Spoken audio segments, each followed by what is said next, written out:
جی کامیاب لوگ جو ہوتے ہیں نا وہ زندگی کی بڑی ضروریات یعنی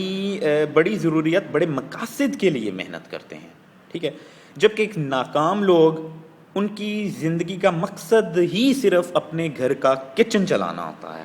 چھوٹی موٹی اور ضروریات جو ہوتی ہیں ان کی وہ پوری کرنا ہے۔ یعنی ناکام لوگوں کا مقصد ساری عمر یہ ہے کہ بس ان کا کچن چلتا رہے، روٹی چلتی رہے، ان کی بیوی بچے جو ہے وہ بس روٹی کھا لیں، کچن چلا لیں، اور وہ اتنا ہی کافی ہے اس کے لیے۔ لیکن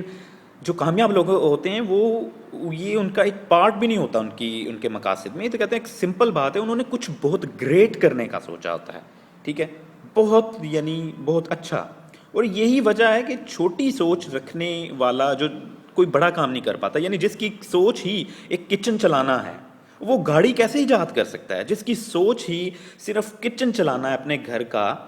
تو وہ بندہ جہاز کیسے بنا سکتا ہے؟ وہ بندہ آئی فون، موبائل، بجلی، اس طرح کی چیزیں کیسے ایجاد کر سکتا ہے جس کی سوچ ہی یہ ہو کہ اس نے بس اپنے گھر کا کچن چلانا ہے؟ کامیاب لوگوں کی زندگی کا مقصد بہت بڑا ہوتا ہے، جبکہ ناکام لوگوں کی زندگی کا مقصد بہت چھوٹا ہوتا ہے، جس طرح میں نے آپ کو بتایا کہ ان کے مقاصد ہیں کہ بس کچن چل جائے۔ اچھا، کامیاب لوگ زندگی میں کبھی ہار نہیں مانتے۔ وہ ہارے بھی ہوئے ہوں نا، ان سے جا کے پوچھے نا، ہاں بھائی what do you think you have lose the race, اور آپ نے جو ہے وہ کچھ بہت ہی لوز کر دیا ہے، تو وہ جو ہے نا اپنی پریشانی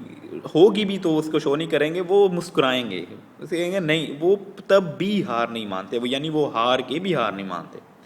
ٹھیک ہے، کیونکہ ان کو پتا ہوتا ہے کہ یہ ایک لرننگ پوائنٹ ہے، اس سے یہ لرن کریں گے، and then they will use this experience, اور اپنی پرابلمس کو فکس کرتے ہوئے they will get to their destination. جبکہ ناکام لوگ چھوٹی چھوٹی مشکلات دیکھ کر گھبرا جاتے ہیں اور اپنے مقصد کو جانے والے راستے کو کوئٹ کر دیتے ہیں، اس کو چھوڑ دیتے ہیں۔